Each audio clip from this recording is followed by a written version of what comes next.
Og það sitt hvað fleira í þætti kvöldsins. Það þarf að vinna sér traust til að geta tekið ljósmyndir af íslenskum útigangsmönnum og það hefur Pétur Geir Óskarsson ljósmyndari gert. Myndefnið meðal annars faðir Péturs sem einn þessara ógæfumanna. Við kynnumst Pétri og myndurum hans nánar í þætti kvöldsins.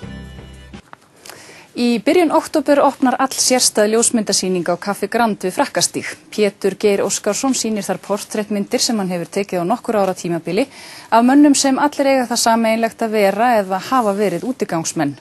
Það sem gerir sýninguna enn sérstakari að 2 af fyrirsætum Péturs eru nátengdar honum sjálfum, auk þess sem hann hefur sjálfur reynslu af baráttunni við Bakkus. Helgi hitti ljósmyndarann og ræddi við hann þessar myndir og aðrar sem hann hefur tekið.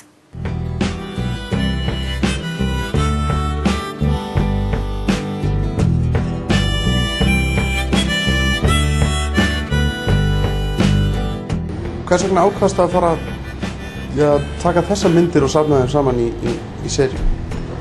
Það einhvern veginn æxlaðist bara þannig.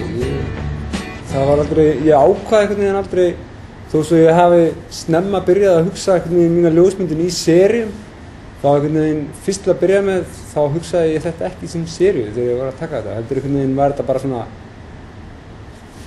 ég satt niður á Austurvelli og smellti einni mynd af Lárus Jónsson. Eitthvað svona. Það bara, það þróaðist einhvern veginn bara svona. I have a right to trust my baby. She always look out for me. Þessi hópur auðvitað, þetta eru 12 menn, þú þekkir marga af þeim vel, heldur að það hafi hjálpað þér gera myndina svona því þær eru frekar svona persónulegar. Þegar þess að maður horfir svona í myndavélarnar þína þá þarf maður að treysta þér. Ef fólk nálgast þetta fólk sem eitthvað öðruvísi fólk heldur en það sjálf, þá einhvern veginn fær það ekki þetta traust. Þú verður að nálgast allt fólk sem jafningjarnir og þessir menn eru alveg jafnmiklir menn eins og ég og þeir eru félagar mínir og þarf að treysta mér. Þú þekkir á marga, hvernig þekkir þessa kalla? Ég hef bara drukkið með þeim og einn af þeim faðir minn og annar æskuvinur minn sem undir látin í dag. Og það þannig ekki það bara. Þetta bara mínu menn.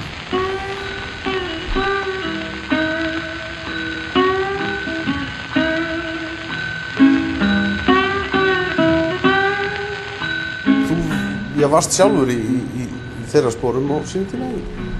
Ég var á, eins og kallað óstaðsettur í hús hér fyrstu árin sem ég bjó hér í Reykjavík, eða fyrstu 1-2 árin.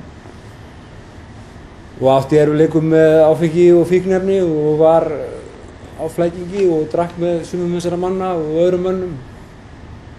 Þessi æskuvinurinn, Robbi sem þú tekur mynd af hann má segja að hann hafi, tapað þessari baráttu. Já, það má segja það. Hann einhvern veginn sem miður sá aldrei til sólar í sínu lífi og var bara einhvern veginn alltaf utangarðs og dó þannig, því miður. Snemma árs í fyrra. Við hlógum alltaf saman og sögum brandarar ef við hittumst og það var alltaf gaman að hitta hann og hann skælbrosandi á þessari mynd og eins og hann var alltaf þegar ég hitt hann og þannig man ég hann og þannig mun ég alltaf muna hann. I'm a steady rolling man, I roll both night and day. Hvernig tilfinningar að setja upp ljósmyndasýningu með útigangsmönnum og vera með pappa sinn sem einn af þessum 12? Það í raun og veru ekkert öðru sem ég myndi bara setja mynda sjálf á mér.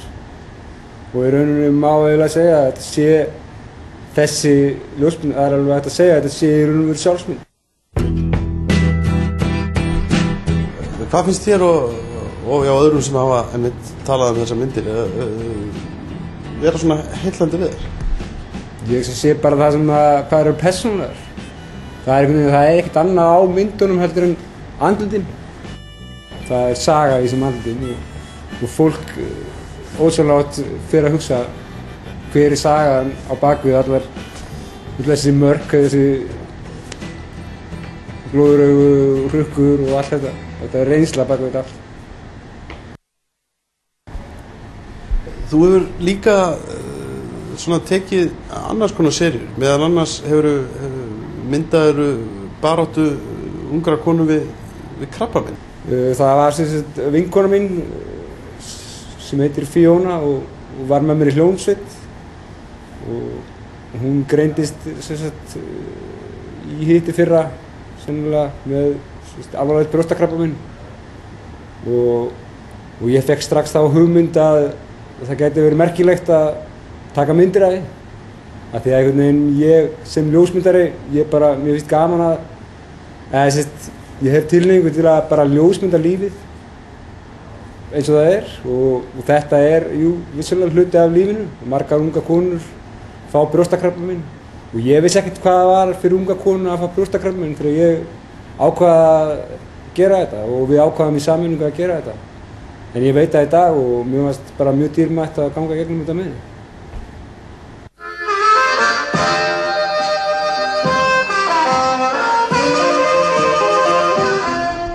Nú vekur athygli að þeir eru 12. Þú sagði mér frá því að þú værir jafnvel að spá í að búa til dagatal með myndum með þeim. Það er svolítið athyglisvert dagatal.